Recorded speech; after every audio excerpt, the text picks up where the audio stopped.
Hello and welcome to the How to Exit podcast, where we introduce you to a world of small to medium business acquisitions and mergers.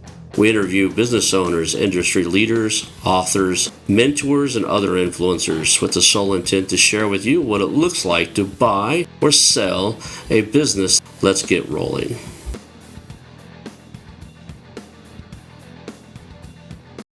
And now a moment for our sponsors. I want to highly recommend you get Acquisition Aficionado magazine. Every month, Acquisition Aficionado magazine brings you tactics for business buying and selling you won't find anywhere else. Learn firsthand from industry leaders who share their success stories, featuring in-depth interviews and stories from leading figures in the business acquisition industry. This multi-platform mobile magazine speaks to acquisition entrepreneurs wherever they are in the journey. And I want you to visit acquisitionaficionado.com today. Hello and welcome to the How to Exit podcast. Today I'm here with Francisco Uriarte, and he is the managing partner over at Connelly Capital. I think I got your name right. If not, you can announce your name for everybody so that they hear what the name's supposed to sound like, and we can go from there. Perfect. All right. So we always start off with the origin story. We always try to get to know our guest. Kind of, how did you end up in this space of buying and selling companies, and where are you located? Because you're in a unique space than most of my guests. So tell us where you're at and kind of how you got in this. So I'm based out of Puerto Rico, and most of the work we do is Puerto Rico, although we have transacted in the continental U.S., mostly the Northeast region, some Southeast transactions, and some in Latin America. But approximately 80% of our work is Puerto Rico, and a big chunk of that is sell side. So we end up selling to continental U.S.-based companies. And interestingly, I got into this work by happenstance, I would say. I bought my initial business with my wife in 1998, if memory serves me right. It was a cheese factory. We grew that business, mainly by following my wife's advice. We grew it. And then I sold it in 2002. When I sold that, the money didn't stay long in the account. I invested into the acquisition of supermarket stores that were a spin-off of a Walmart transaction here in Puerto Rico. And I started a new supermarket chain here. I ran that for about 4 or 5 years, and then I sold my participation when I got home. The idea was to look for another business to buy and run. But all of a sudden, friends started calling me and say, you bought one, sold it, bought the other one, sold your share. You know how to do this. Somebody's approached me. They want to buy my business. I don't know how to do it. Would you help? And that was in 2006. And that has turned into, a firm. We're about 10 of us in the firm. We've made over $800 million in transactions, about 60 transactions in total in county. So it's been an interesting ride. We like to tell our customers that because we operate, both I and my partner, we've operated businesses before. We have a better understanding of what sellers and buyers are actually looking for. You also have a better understanding of the emotional things you go through a sale, right? Sales are not simple processes. They can be, but usually there's emotional ties to the business. There's the buyer's asking for all kinds of stuff you don't normally have to produce for anybody else on the planet, right? You're not, financial reports and stats and numbers and things that you may or may not have been tracking at all. And now they want all this stuff from you. So it's actually a little bit stressful to sell. And then you also have to be willing to say, what you're going to do next. A lot of times people, they don't know what they're going to do next, and it clouds the whole thought process of while they're trying to do the sale. So having been through 2 of them, you have a very unique insight into what your customers are going through and what they're going to face. And when they've come up to it, you can go, oh yeah, I was there too. And it's a lot easier for you to walk them through what that is. So, So listen, we ideally trying to deal with whatever the market needs you, but ideally we want to get to a potential seller with enough time to help them prepare. And there's a bunch of issues that need to happen.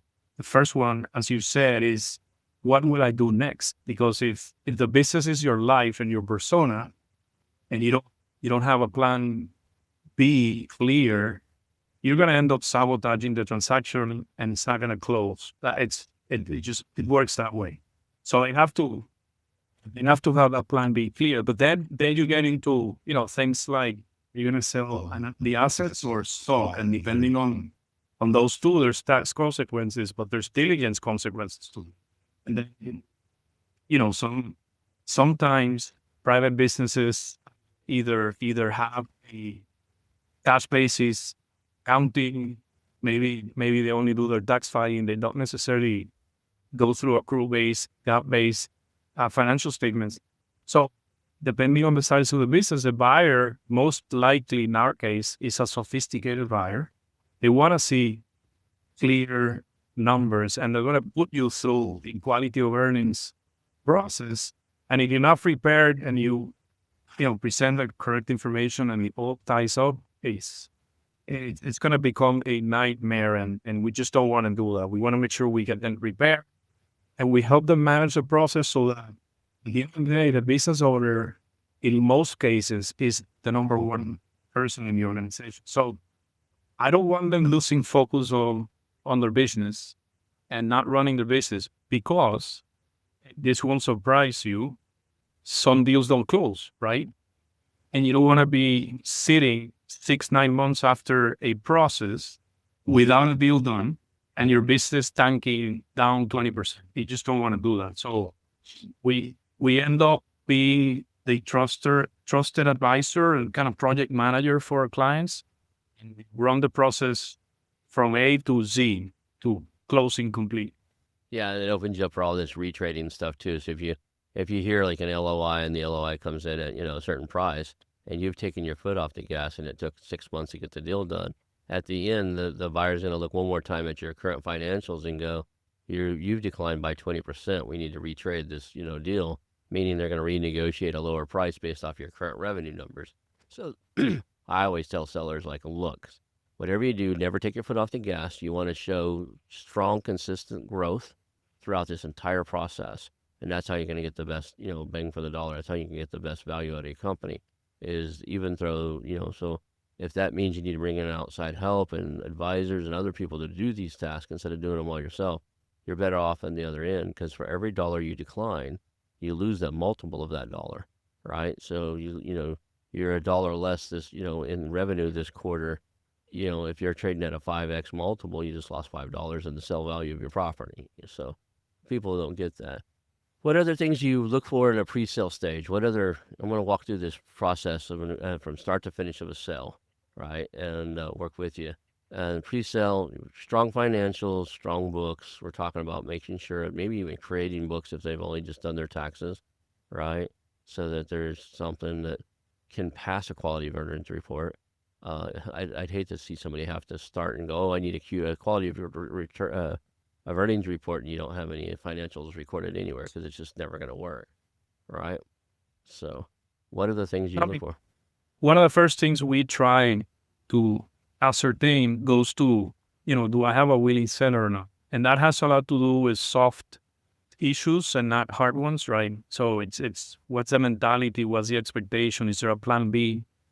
So we'll often go through an internal valuation process, not to get a specific number, because that's just waste of time, in my opinion, but rather to get a range of where we think the business can trade, and then compare that to what the seller is expecting. And around the edges, it's hard to define, but you quickly identify an individual that has an expectation that is so far out, basically means I don't want to sell. And that's sort of the first thing we do. We then try to understand, again, depending on the market, the size of the company and the peculiar characteristics of the company.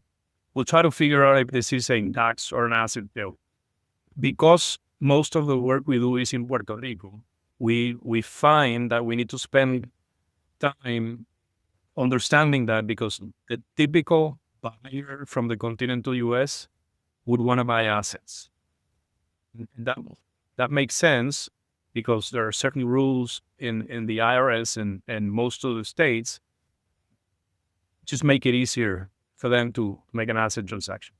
But there's, again, peculiar laws in Puerto Rico, some of them, for example, labor laws, where whether you make an asset or a stock sale, you're going to inherit all of the employees with their length of service and a bunch of other requirements. So there's no, usually with an asset transaction, you're going to cut doesn't work, unfortunately, in Puerto Rico. So sometimes we need to just make sure that the buyer is identifies a local counsel that can get them up to speed quickly on the rules so that we can understand each other. So defining the structure that we're going to pursue and the tax consequences of both, I find that to be very helpful because when we have the valuation conversation, sometimes I get folks that get stuck in the headline. I want to sell at 10 million bucks because that's going to make me look better than if I sell at 9.5. But they don't necessarily pay attention to the structure and what actually gets to their bank account after taxes. So I want to make sure they understand after taxes, what are we talking about? Because that might allow us to be flexible in the structure we pursue while we get the amount of money in the bank and not necessarily the head. We'll go through that. We'll look at numbers, make sure they're properly accounted for, that you don't have funny things like unearned revenues being booked a particular period and not, earned as time goes by. We will make sure that any expenses that are not necessarily key for the business operation are normalized and identified so that we can present the numbers in a normalized way. So sometimes there's value to be captured there, right? The working capital profile is another area that we found in time that people tend to not necessarily pay a lot of attention to, and there's value there, at least in our experience. When we sell a business, what we're selling is the fixed assets. We're selling a business without debt, right? We're selling the fixed assets and the equity of the business and the ability of those fixed assets to generate free cash flow. What happens in current assets and current liabilities could depend on how a particular business owner chooses to run his or her business. So if we do have the time, we go through and evaluate where they might be behaving in an inefficient way. They might not like debt. They might not have a credit line. They might feel comfortable having a lot of money in the bank. And then the receivables are typically, let's say 75 days old average when their industry is closer to 45.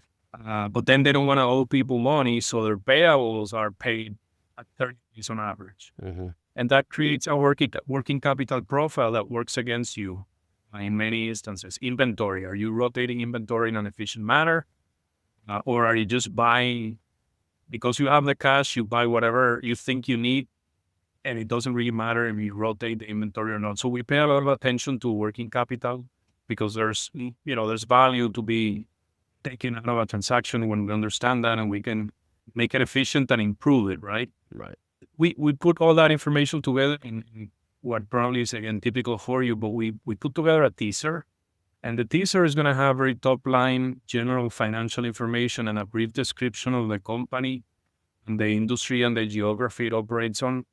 That's what we use to get the interest of pre-identified strategic or financial buyers. Mm-hmm. In our case, we search Puerto Rico, we search the continental US, we search Latin America, and we send that out. And the folks that are interested in signing an NDA then will be confidential information memorandum, which is a more expanded piece of document with confidential information that in a way tells a story. And it tells a story that has to be true, but it has to highlight what is valuable of the business, right? Do we have customer diversification? Are we growing consistently through time? Do we have a long tenure on our customers? What's the churn rate? Are we managing our gross margin so that every time we get an increase in cost, we can pass on the price increase to our customers? So those kinds of things are the ones allow a potential buyer to put their best foot forward, to put, their best value to the business forward. And I say we create a story because you have to tell a story and you have to make sure that people get what you're trying to tell, but it has to be the right story. Because that and negotiation is going to get us a good LOI with a good purchase price. But from the time we select an LOI to closing, it's going to be trust what gets us to close. So if we put out a rosy story that is nothing like the truth, we're wasting time and we are fooling ourselves. We're going to lose trust. The buyer is going to say these folks are not. These are not serious folks. We're not going to spend time here. So that's sort of the things we prepare before we even start the process. Yeah, trust and rapport with the seller and the buyer is so critical to this entire process that if anything that nicks away from it, in my mind, you're always either building or taking away from trust. Anything that takes away from it, it could kill these deals. So not having your numbers right or overinflating numbers, all that type of stuff is really just a fast way to put an end to something that could be a good thing, right? Fully agree. Fully agree. Listen, one of the things we do, and I forgot to mention this, is we put together the data room for diligence. Nowadays, I like to hold on visits to management and premises until we have a firm LOI about to be accepted or accepted. But having the diligence complete, to me, is one of the best ways to build trust, because when we start, and because we've done this so many times, we can anticipate 90% of what people are going to ask in diligence. So if we have it ready, the potential buyer starts to ask for information and we can comply and reply in a speedy manner. That increases trust. And if we said our margins are 30%, and when they go and look at our detailed financials and diligence that number, lo and behold, it is 30%.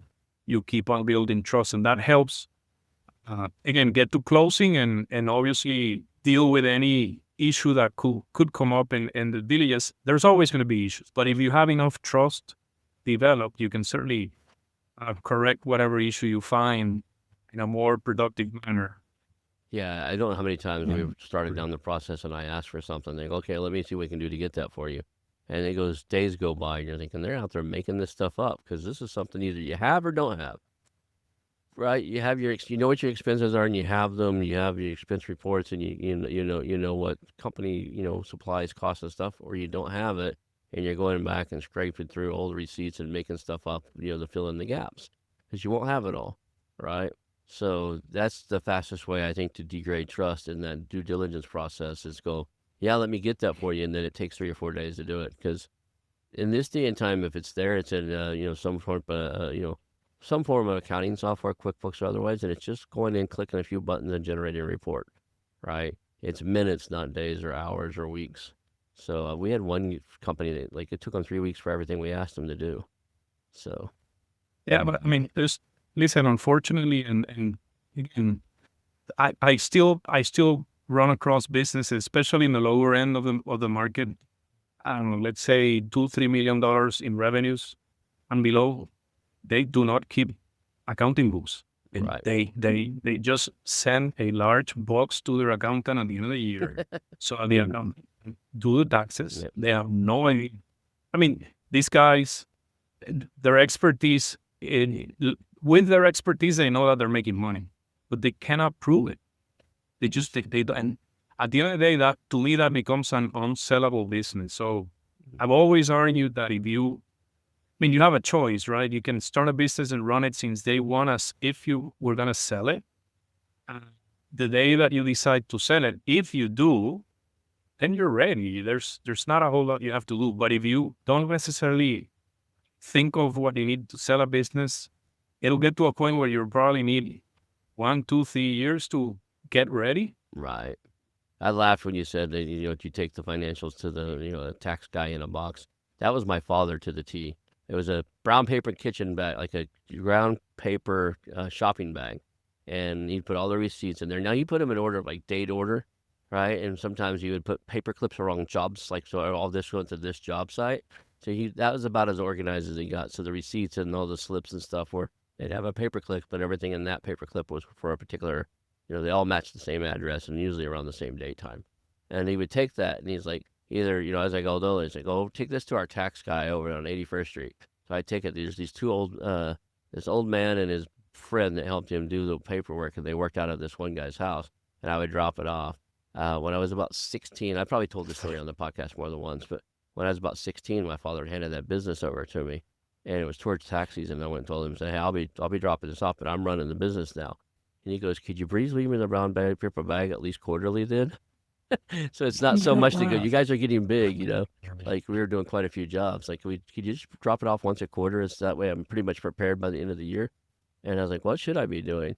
And he's like, no, this is good for now. He didn't tell me anything because I didn't know anything about QuickBooks or accounting or anything until, I got out, went to the military, and ended up in college. And I was like, wait a second, there's a different way to do this. So, yeah, that was us for sure.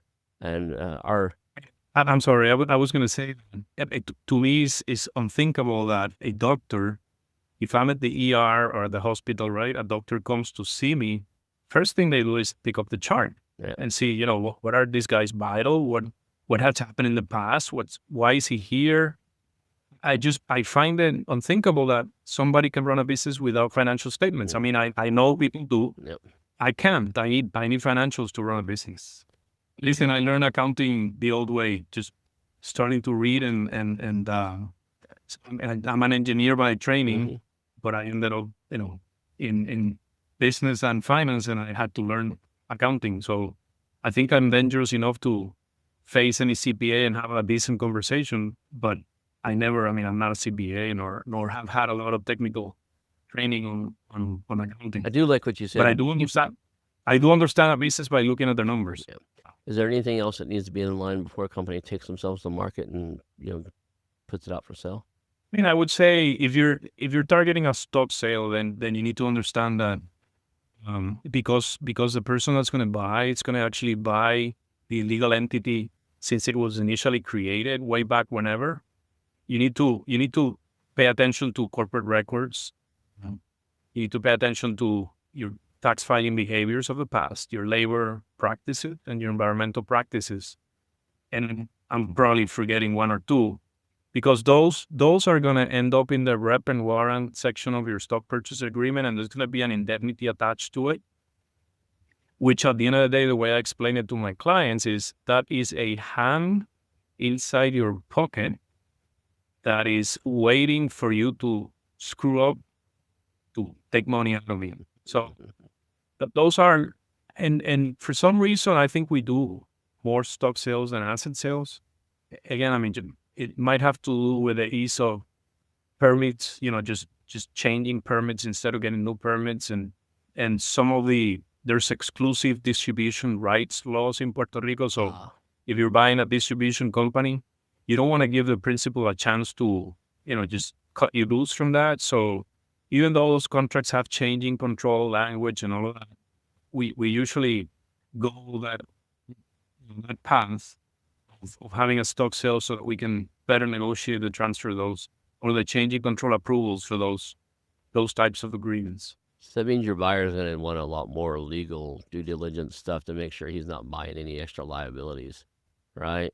And here in the United States, we need things like, are you doing your corporate minutes on a quarterly basis like you're supposed to? Are you documenting, that you have a corporate resolution to change banks when you change your bank statements? And all the little things you got to go back and dot your I's and cross your T's, because all that has to be there, right? Yep. And the reason we do a lot of asset sales here is it's just a clean cut. I don't have to worry about I have less worry. Now, anybody who's listening to this, you still need to worry a little bit about their background. There are some things that'll bleed across no matter what, right? But you worry less about lawsuits from previous employees, lawsuits from previous job sites and stuff like that, or previous contracts in a asset sale than you do inside of a stock sale. So, but listen, we don't have, I mean, for the continental U.S., at least at the federal level, you have Section 338 that, as you know, allows the buyer to to file as an asset sale and the seller to pay taxes as it were a stock sale. So it's both the best of both worlds, Mm-hmm. right? I as a seller get the lesser tax. You as a buyer gets a step up in basis, and so that doesn't exist in Puerto Rico. So Okay. if your corporate law here models Delaware, so it's pretty much like Delaware, but if and for the most part, businesses nowadays are operating under LLC pass-through structures, but there's still some legacy closed corporations. And a closed corporation selling assets, you get double taxed, and it's really painful, the amount of leakage from that purchase, the headline price to what you get. I mean, it's big. So Okay. again, those are the kinds of things that we want to know first, and you know, find out on closing day, ooh, I need to pay 45% in taxes. I don't like this. Right. So as a seller, you're buying a company out in Puerto Rico. You also need to, as the buyer, you're going to want more due diligence inside of the legal aspects and stuff. As a seller, it's best to have an answer to every one of the questions that seller's the buyer's going to come up with. So if I'm doing my legal due diligence and I see a potential or a past lawsuit, you should already have a pre-canned defined answer in your deal in your media kit in your your deal room. So yes, this happened on this date at this time. Here's the resolution of it, and here's why it's already complete, and there shouldn't be no feedback or no other issues of it. And I have, let's just say I have 3 pending lawsuits, and here's Hmm. my lawyer's opinion on the, the prospects of each claim, and what do they think might be the range of a potential claim if they think that there is a potential to lose it, and then make sure that my insurance is, has been properly notified, and they're either defending me or they will cover me. So yeah, it's it's basically understanding what the other side will expect and need, and prepare for it Now, before you. Or you mentioned rep and warranties? Do you guys do rep and warranties insurance down there? that's an interesting question. I was going to say I've done it only once, and it was a large transaction. This was about a $45 million sale price transaction. I'm not sure how down can you go on price so that it becomes feasible at cost. So But it's a great tool. It's a great tool. in United States, about 2 or 3 years ago, there was a couple companies that came out, and now they offer, because used to it's like $10 million, $20 million deals and above. It's the only thing they offered. The reps and warranty insurance companies wouldn't even look at anything less. Now there's 2 out there, I believe. I've interviewed one of the guys, and they'll do them down into the $1 and $2 million transaction deals. I mean that's great. Again, it is certainty over uncertainty, and right. And if you're an owner that have been on top of all of the details in your company, and you feel very certain that nothing will come out to bite, then you can take the risk. If you're not sure, just because businesses are imperfect, and Yep. there's just no way to guarantee that nothing will come out, you buy insurance, you negotiate splitting that price in half, and there's just no hassle, no lawsuits, no indemnifications, no escrows. I mean, it's I'll need to find out. I mean, as you know, insurance is regulated by state. Mm-hmm. I'll look them up and see if for some reason there are already accepted or locally here. But I mean, it's great. If it's available, I would recommend it with my eyes closed. Now let's go into the next phase. So we've done all our work. We think we're ready to sell. Do you think you can ever be so prepared you don't need advisors or a team helping you, or do you think that everybody should have somebody helping them do the transaction? We are advisors, so my first reaction will be you'll never be ready. But quite honestly, I mean, you could be an individual that has traded businesses more than once, and you could have a business that has a structure, an organizational structure that allows you to not be involved day to day.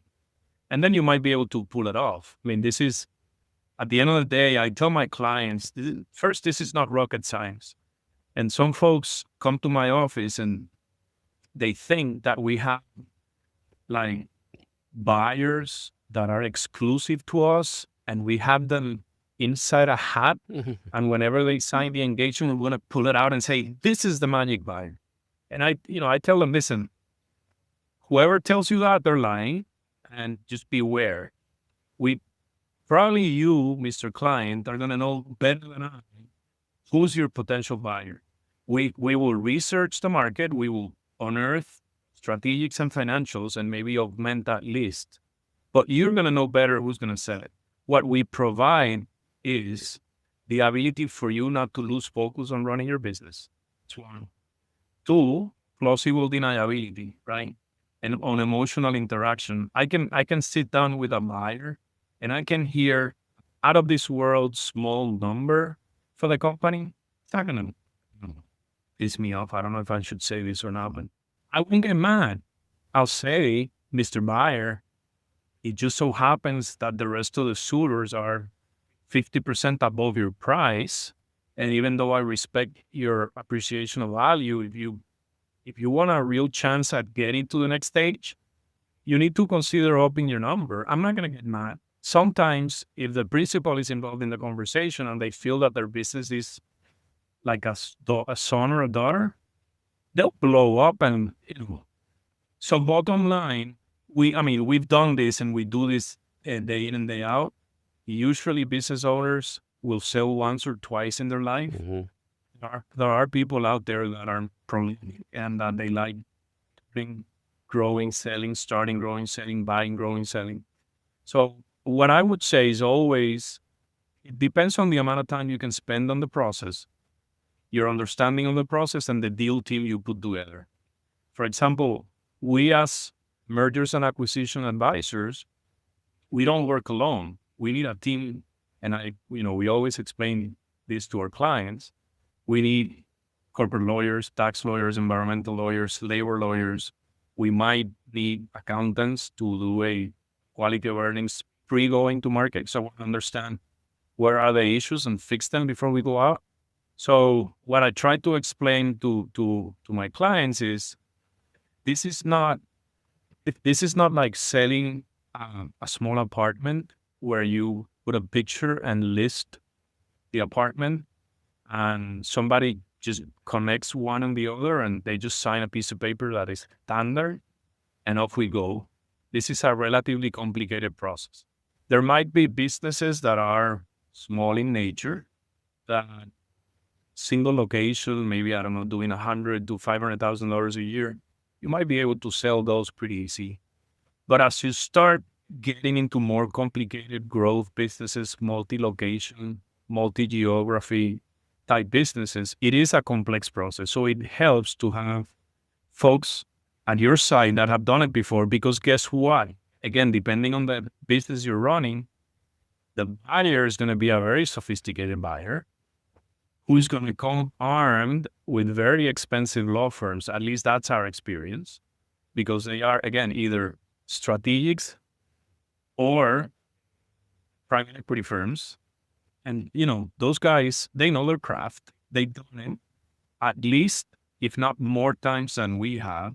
And if you're not well advised from your end, you're bound to leave either value on the table or assume more risk than you should have in a transaction. And you don't want that. If you decide to sell, again, depending on the structure, it's hard to say that you sell and you disconnect from the business. More often than not, I'm finding that when we sell businesses, we need to use creative structures that look like earnouts or similar things to bridge value expectations between buyer and seller. More likely than not, the owner needs to remain in place for at least 6 months or a year as a consultant, even if the business owner is not involved in the day-to-day activities of the business. More likely than not, he or she will have to stay on call. So this notion that like an apartment, that you sell an apartment today and tomorrow you have the cash and nobody's going to call you, you sold it as is, whereas it's not the same. So long answer to your question. I think if you don't run the day-to-day and if you have done it before, you are somewhat equipped to go at it. Otherwise, my recommendation would be to get an advisor. And when you mentioned like multiple locations and different entities and that type of stuff, first thing that came to my mind, at least here in the United States, is if you're in multiple locations, you're crossing state boundaries. Every state has its own permits. Every state has its own licenses, and every state has its own rules. So now you're buying a company that's operating in 5 states, and you have to go out and change the names on all the those chamber Permit holder. on every one on all those permit holders. So having a team of people that know, okay, and sometimes there's a sequence to them. Like you can't have this permit until you have that permit, especially if you're any type of like liquor licenses or anything like pest control and stuff like that. You can't go get the termite permit at a pest control company unless you have an underlying permit to do pesticides, and there's certain things you can't have certain ones. So it might look like, oh, that one's expired. I'll just do them as they expire. I'll move them over as they expire. Like, no, you have to. There's a sequence to do things, and some things are really hard to get. Like you said, certain permits don't just transfer easily. A lot of states don't allow liquor license to transfer.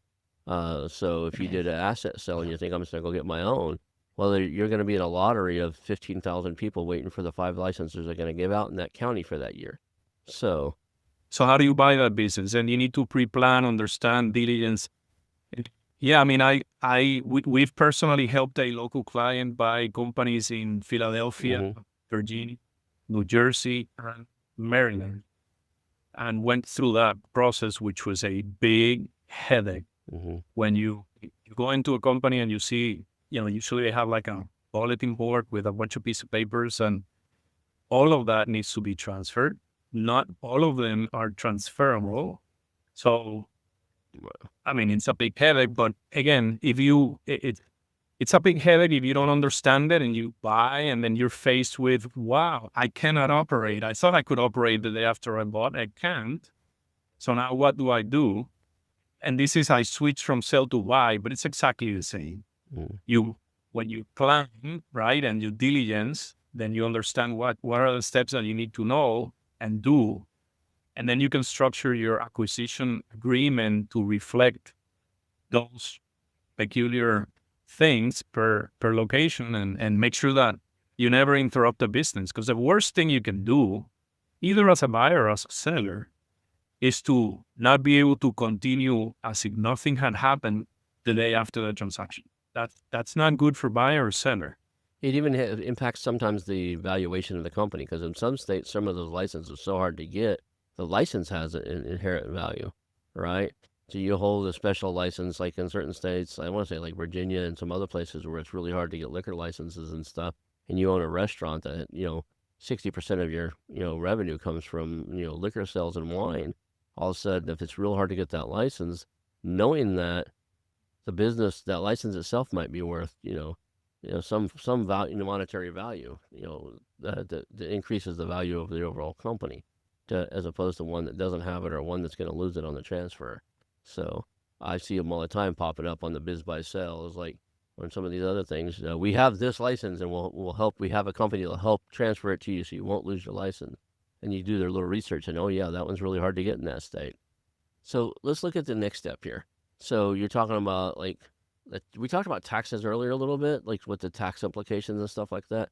That's a very complex space. Like we were doing a roll up at one point, and every time we would take an idea to our attorneys, it took us like 4 or 5 months to get our contracts ready for this roll up we were going to do, because we'd take it to the attorneys and go, here's what we want to do. Like, yeah, you're going to have to pay it. If they do this type of roll up where we were trying to do is a waterfall effect, where we come in, we give them a certain evaluation, they agree on it, and then we only participate in the uplift and get our, but we own 100% we own the company and we control everything, but no money changes hands until we sell it again 4 or 5 years later at the end of the roll up. And everything we said, like, oh, you're going to have a tax hit on year one because they gifted you the shares, so we had to sit there and tweak that. These tax laws, and they go state by state too. California is insane with some of their rules, right? And that Puerto Rico has its own permits and tax and stuff. So I love that you said your deal team, because in almost all cases, you could change the value that ends up in your bank account by as little as a few $1,000s or as much as a few $100,000 on a multi-million-dollar transaction, just because of how you do the taxes. I enjoy having conversations with tax lawyers. We tend to be creative. We want to push the line, but not cross it. And it's it's a necessary part of our process, having trusted, and usually we like to talk to conservative tax attorneys because they'll draw the line pretty quickly. But yeah, I mean, you can leave a lot of value on the table, and at the end of the day, I call it leakage because it doesn't accrue to you or to me, not the buyer, not the seller, Yeah. but just it's value that evaporates. So why not? Why not spend time? Yeah. I've seen it kill deals. I've seen people wait till the very last second to talk to their tax person, and it's one of those cases. Most of the time, these small businesses, they went to their CPA or their financial advisor and go, "Hey, I'm ready to retire. I'm going to sell my business. What do I need to add to my, what do I need in order to retire based on our plan?" And the wealth advisor or whatever, he'll go, "Well, you need another $2 million to stick to the plan." Right? So they go, "My business is worth $2 million," and it may or may not be, but at the end of the day, they listed it for $2 million, not realizing that they're going to have state and federal taxes and all these expenses and legal fees and closing costs and everything else that comes out of that transaction. And now they're at 1.4, right? They're $600,000 short, and they go, "I can't sell this. I needed $2 million for retirement." We call that, Ron. There's Ginnie Mae's used to be bonds that were frequently sold, and Ginnie Mae's back in, I don't know, maybe 20, 30 years ago were yielding 5%, and it was sort of the safest place that you could get a good return, and that is not treasuries, right? Mm-hmm. And we would call it the Ginnie Mae valuation approach. Business owners in Puerto Rico would say, "I need $1 million to live, so my business is worth 20 because I need 20 to put into Ginnie Mae's that would yield tax-free $1 million." And it was like, it doesn't work like that. You don't want to sell. Tell me you don't want to sell, because it doesn't work like that. And obviously, some of those businesses were a bit aggressive on the way they booked expenses to get taxes down. And anyway, I mean, all sorts of story. It's amazing to me, at least. I've done deals in the States, in Latin America, and in Puerto Rico. And early on, I thought Puerto Rico was a bit peculiar in how they did things, but at the end of the day, we're all exactly the same. Certain size down businesses, privately owned businesses, we do exactly the same, behave pretty much the same. What I would say is that in my experience, continental U.S. business owners more at ease with the idea of selling their business, and I don't know why Latin American cultures tend to ascribe value to the business as kind of like family. So it's like selling your daughter or your son, or emotional. And so I get, in Puerto Rico, I get a lot of, we need to sign an NDA and we need to make sure nobody knows that we're selling, which is, I mean, it's fine. We do that. But there's, I would even say there's kind of like a negative stigma to deciding to sell the business. Oh, it must be that the business is not doing great. That's why I'm selling. Whereas, quite the contrary, I mean, you should sell when the business is on its way up, right? Right, when it's That's growing and doing well. Yeah. As a matter of fact, if you want to sell a business that's declining and having a rough time, you're asking as a fire sale, and you're going to have a hard time finding a buyer. The buyer's going to want a heck of a deal because now he's got a mess on his hands to clean up. And I see all these buyers all the time. I meet with them regularly. People listen to my show, and they come in and say, "Yeah, I'm going to do X, Y, and Z in the first 60 days, and I'm going to double the revenue." Like, man, that guy that you're buying that company from has run that company for the last 40 years, 35 years. You think you're going to go in and change everything on day one and do so much better than him? That's your ego. That's not your intelligence speaking. That's your ego in 100% ego mode. Like, I look at companies. Listen, I agree, and I learned that the hard way. Again, just because sometimes you get sort of on the buy side, and this was in a buy side roll up where I was a shareholder as well. So you need to be careful not to get enamored by the deal, right? And then you see a deal that's been flat for 6 years, and you start thinking, "I'm going to take this and I'm make it grow." Right. Yeah, but listen, culture in a company, which is a very subjective thing, it is so important. When you're acquiring a business, whoever's listening to us, all of your podcast listeners, right? You make sure that there's a culture of growth in the company. If that company has been operated with an expectation of growth, I don't care what the percentage is. Oh, obviously, the higher, but a culture that drives growth, that's a great acquisition. If you find a flat business, you better make sure you negotiate a great deal and assume it'll remain flat. The only thing you can actually probably think of, and not the first 60 days, is rationalizing costs, right? I buy a company and I have one HR person, I don't need the other one, that goes. I have my finance team, I don't need more finance teams, finance individuals, so that goes. So there's, a little bit of efficiency that you can squeeze out of the business, but growing a business requires, in my experience, culture. And if you don't have it, you're not going to get it. You're not going to get it in 60 days. Actually, in this particular case, what we ended up doing was basically firing everybody Yeah. and just putting new people So quickly. what is the process? We've got the data room now. Everything's ironed out. We're walking through the process. You start taking them to market. You produce some marketing materials and teasers. You talked about your teasers and your folders you send out. At what point do the sellers end up talking to the buyers? Do you guys do a lot of the pre-screening and making sure they're serious, or do you do what's the? At the end of the day, what we'll do, and this is obviously subject to client's approval, but what we would normally do most of the time is not to have my customers, my clients, talk to the first batch of people that is interested, but rather, depending if we're running a two-step process or a straight process, they'll get to talk to only the selected LOI or the selected 3 LOIs that are going to go to a second phase. Right. Which is interesting to me, for example, is that, some people ask me, well, other than the highest price, what else should we look for in an LOI? And it's interesting. It's usually not necessarily the highest price. So, you need to understand it's what kind of structure are they offering?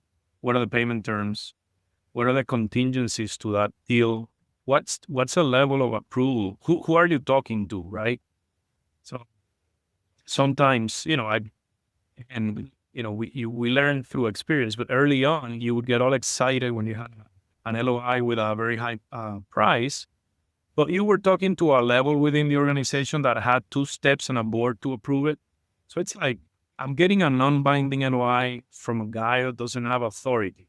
That's not worth my time and my client's time. So we help them understand, once we get those LOIs, which ones are the ones we think are better. And then those, usually a particular one, are the ones that then get to sit down with management and then have a, visit facilities and the like. And it's a push-pull. I mean, usually what seller wants is not what buyer wants, and what buyer wants is not what seller wants. So it's sort of like it's an art, but it's understanding those differences and then being able to explain and develop the trust between the parties so that you can carry it on. If you let buyer, they'll ask for, the entire data room and visits, and they'll talk to your clients without even telling you what is the non-binding offer they're going to put in the table. So we do it the other way around. We peel the onion from the outside to the inside. We go slow. What is the information that you need to give me an non-binding LOI? And then we actually give them guidance as to what we expect on our LOIs, so that we can properly evaluate as much as we can, apples to apples. Not necessarily, that's not what we get, but we try, right? And then that's when we'll get them to sit down. And in the particular case of Puerto Rico, Ron, which is most of my practice, it's important that buyers engage local counsel. When I see early on, when I get an LOI and I see that we're gonna, the LOI has jurisdiction Delaware or New York, I pick up the phone, call the other guy, and say, listen, you're interested in buying a company in Puerto Rico that has assets in Puerto Rico, employees in Puerto Rico, clients in Puerto Rico.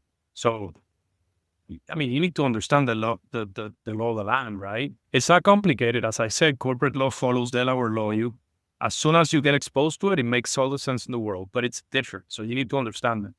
And if you're not willing to consider local jurisdiction and getting local lawyers, to me, that's a high risk of closing. Oh, definitely. So I can see an LOI that is very high in value, and I see those features, and I have a conversation, and I can't persuade them to move from their position. My advice to my client would be, this is going to be a waste of time. We're going to go through the process, and it's not going to work, because we're going to have people that are thinking of another framework for issues that are in this particular framework. And again, it's not. I'm hoping that the listeners actually become interested in looking at businesses in Puerto Rico and not scared. It's the same corporate and law framework of the rest of the contiguous states. Taxes, it's a bit different. We are foreign for tax purposes, which is interesting. But again, nothing that a good set of counsel in Puerto Rico might be able to explain. And most of the U.S. law firms have counterparts and relationships with firms in Puerto Rico that can, get whatever buyer up to speed very quickly. But there's a lot of opportunities. There's a lot of businesses that are owned by baby boomers, getting sold or looking to be sold, of all ranges, $40, $50 million revenues a year to $200, $300 million in revenues a year. So there are opportunities for private equity and strategies that are willing to spend a little bit of time in understanding the framework. What's your primary industry that you have most of your clients through? I know there's probably a full spectrum. You probably have SaaS companies down to pest control companies. You name it, you probably have it. But what's the general common industry that's there? For example, we don't specialize in any particular industry, because we say and we think that Puerto Rico is a limited market in a way, and it doesn't pay off to specialize in a particular industry. So I think I've done only twice deals in the same industry. So it's all over the place. There's still concentration of pharma and medical devices manufacturing as components of the economy. These are not places where you would seek to do deals necessarily, because they're mainly production sites, and none of the decision makers reside in those production sites. So I don't know, I'm going to butcher this, maybe 20, 25%, 30% of the economy. Mm-hmm. The food industry is a very interesting one. The food industry is one of the industries where there's still a lot of locally owned businesses, all the way from manufacturing, distribution to retailing. So supermarket chains, QSRs, banner, flag, franchise QSRs. The wholesaling businesses that's where usually the most established families operate in Puerto Rico. Then you have tourism, maybe 6-8% of the economy. And you have all the things that you're used to. The pest control companies, the HVAC companies, the plumbing companies, the electrician companies, the solar, green energy install companies are doing a great. Now they have a bit of a challenge with Sonova and Sunroom's financial issues, and then construction is a good component of the I figured construction ecosystem would be big. Yeah. All of the, there's interesting marine. So the marine industry, marinas, the selling boats. We just had Blackstone bought the company that owns the largest marina here. I forget the name, but Blackstone Real Estate bought the company, and they happen to have a facility here. So it's a fairly diversified economy. Mm-hmm. The government is a relatively still a large player. Maybe 35-40% of the economy is public services. Okay. That's normal, right? That's going to be you have people there to serve, so you're going to have, that's there to be done, right? And then you're always going to have your home services, right? The painting, remodeling, pest control, plumbing, roofing, all landscaping, the whole 9 yards, because you have houses there, right? I was just curious if there's a lot of manufacturing. We here in the United States, we used to be a big manufacturing country, and then that all shifted overseas, and now we're more into the software side. Well, that's starting to go overseas, and now we're more into legal services and accounting and all this other stuff. So, and different types of technology, right? I mean, so for example, software is it's an interesting player and a growing group and very interesting transactions the last 4 or 5 years of friends that have sold their companies. And there's an interesting embodied startup scene. I'm personally involved in a nonprofit that develops entrepreneurial capacity, and we've got programs for ideation of businesses, helping people understand the difference between an idea and a good business proposition, then business plan competitions, and then venture accelerators. And so it's interesting. I've seen a shift in younger folks from wanting to work for large established multinational companies and more of them sort of trying to strike it on their own. Specialty agriculture, believe it or not, is also a place where I'm seeing a bunch of young folks spending time on.